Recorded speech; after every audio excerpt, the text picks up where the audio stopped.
சரி ஓகே எதுவுமே பப்ளிசிட்டி பண்ணுங்க. இதை விட ஒரு குற்றம் என்னன்னா, எனக்கு வைஷுவை பிடிக்கும், அவங்க ஒரு நல்ல ஃப்ரெண்டு, இந்த மாதிரிலாம் சொல்லியிருக்கீங்க. ஏன்னா 3 நாள் டைம் எடுத்து இந்த விஷயத்துக்கு பதில் சொல்லியிருக்கீங்க. அதுவுமே யோசிச்சு நல்லா வந்து பேசியிருக்கீங்க. Okay fine. இதில் இன்னொரு விஷயமும் இருக்குது. இதில் என்ன அப்படின்னு பார்த்தீங்கன்னா, வைஷு வந்து கல்யாணம் பண்ணிக்கலாம். ஆனால் கல்யாணம் பண்ணிட்டா வைஷு முன்னாடி பாலியல் தொழிலுக்கு போனாங்க. அதனால் வந்து அவங்க புருஷங்கள்லாம் கேட்க மாட்டாங்களா? உங்களுக்கு எது பிரச்சனை?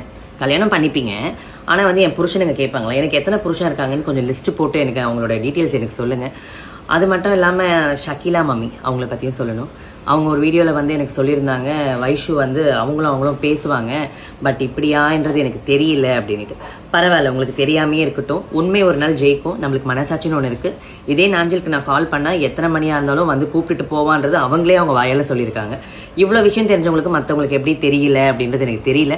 இந்த வீடியோ பார்க்கும்போதே உங்களுக்கு நல்லாவே தெரிஞ்சிருக்கும், இவங்க வந்து அவ்வளோ பெரிய ஆளே கிடையாது, இவர் ஒன்றும் பெரிய ரஜினிகாந்த் இல்லை, ஹீரோ கிடையாது, ஜஸ்ட் சைடு கேரக்டர்ல நீ நடிச்சுட்டு போற, உனக்கே இவ்வளவு தூரத்துக்கு மௌகா அப்படிங்கிற மாதிரி இவங்க கேட்குற கேள்வியும் கரெக்டாக தான் இருக்கு.